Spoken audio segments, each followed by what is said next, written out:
युद्ध बंदियों के खिलाफ रूस पर अब यूक्रेन ने ऐसा आरोप लगाया है कि पूरी दुनिया सुनकर हिल गई है और यह यकीन करना मुश्किल हो रहा है कि कोई देश दुश्मन देश के सैनिकों के अंगों को बाजार में बेच सकता है।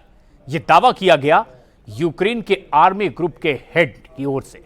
दावे की पुष्टि नहीं की जा सकती, लेकिन इसमें अगर 1% की भी सच्चाई है तो रूस यूक्रेन जंग की असली तस्वीर क्या है, इसका अंदाजा लगाना बहुत मुश्किल नहीं है।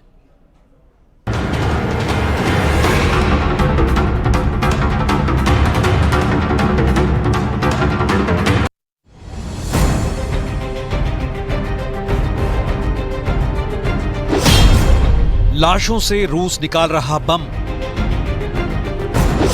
किडनी आंत के सहारे अब जंग, यूक्रेन रूस के बीच क्रूरता की लड़ाई, जान के बाद बात किडनी तक आई।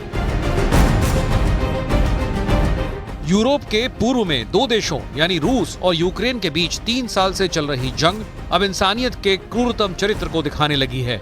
न कोई युद्ध के नियमों को देखने को तैयार है, न ही सैनिकों के सम्मान की कोई सोच रहा है।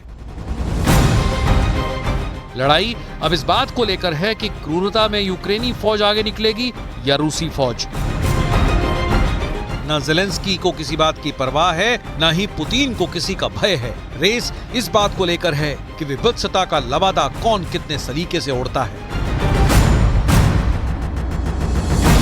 आपको एक बयान सुनाते हैं। ये बातें किसी और की तरफ से नहीं, बल्कि यूक्रेन के freedom to defenders of Mariupol group के प्रमुख की तरफ से आई है। Freedom to defenders of Mariupol group की प्रमुख लरीजा सलाइवा ने दावा किया है कि रूस की तरफ से यूक्रेनी सैनिकों के कुछ ऐसे शव बरामद हुए हैं जिसमें किडनी, आंख और आंत जैसे अंग गायब हैं। हालांकि रूस की तरफ से इस दावे का खंडन किया गया है, लेकिन वो कहावत है ना कि आग लगी है तो धुआं तो कहीं ना कहीं होगा ही। अगर लरीजा सलाइवा की तरफ से ये दावा किया जा रहा है तो इस दावे में कुछ तो सच्चाई जरूर होगी। दरअसल दावे के मुताबिक करीब 10,000 यूक्रेनी लोग रूस की गिरफ्त में हैं। रूस की तरफ से वक्त वक्त पर कुछ यूक्रेनी सैनिकों के शव यूक्रेन को सौंपे जाते हैं और इसी को लेकर फ्रीडम टू डिफेंडर्स ऑफ मरियापोल की प्रमुख लरीजा सलाइवा ने टर्की के अंकारा में दिल दहला देने वाला दावा किया है।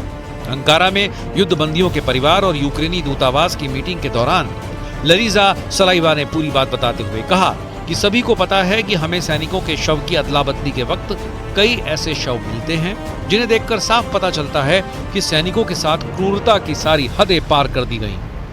हमें सिर्फ क्षत विक्षत शव ही नहीं मिलते हैं, बल्कि कई शवों से कुछ अंग भी गायब होते हैं।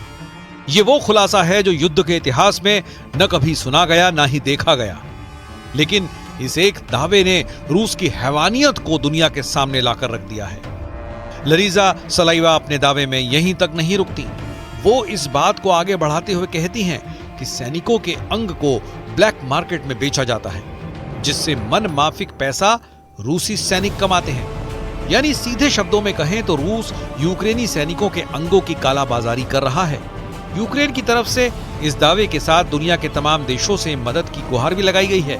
लरीजा सलाइवा ने अपने वक्तव्य में खासकर तुर्की के राष्ट्रपति तैयब एर्दोगन से मांग की है कि तुर्की स्वतंत्र मेडिकल स्वास्थ्य आयोग बनाने में मदद करे, जो रूस और यूक्रेन के कैदी सैनिकों के स्वास्थ्य की चिंता कर सके। यूक्रेन की तरफ से कई बार यह दावा किया गया है कि 3 साल की जंग ने रूस में अब तक 5,72,000 से ज्यादा सैनिकों की जान जा चुकी है। हालांकि रूस अंगों की कालाबाजारी की तरह इस दावे से भी इनकार करता रहा है।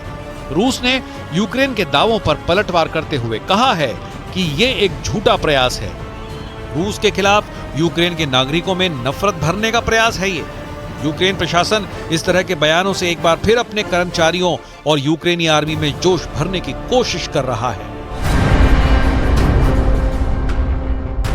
रूस और यूक्रेन एक तरफ जमीनी और हवाई लड़ाई लड़ रहे हैं तो दूसरी तरफ दोनों ही देश प्रोपेगेंडा वार में भी लगे हुए हैं।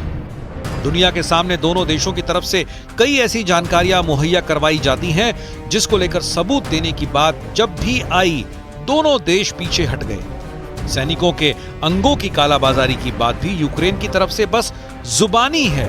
अभी तक इस तरह के कोई ठोस सबूत यूक्रेन की तरफ से ना तो यूएन को दिए गए हैं, ना ही किसी और प्लेटफॉर्म पर इन्हें पेश किया गया है। रूस में इन दावों की गलत साबित करने वाला कोई सबूत दुनिया के सामने अभी तक नहीं आ पाया है। और इसलिए अगर यूक्रेन के दावों में थोड़ी भी सच्चाई है तो इंसानियत के इतिहास में इस जंग को सबसे क्रूर और विध्वंसक जंग के तौर पर याद किया जाएगा, जिसमें न जिनेवा कन्वेंशन की मर्यादाओं का पालन किया गया, ना ही इंसानियत की मर्यादाओं का पालन हुआ।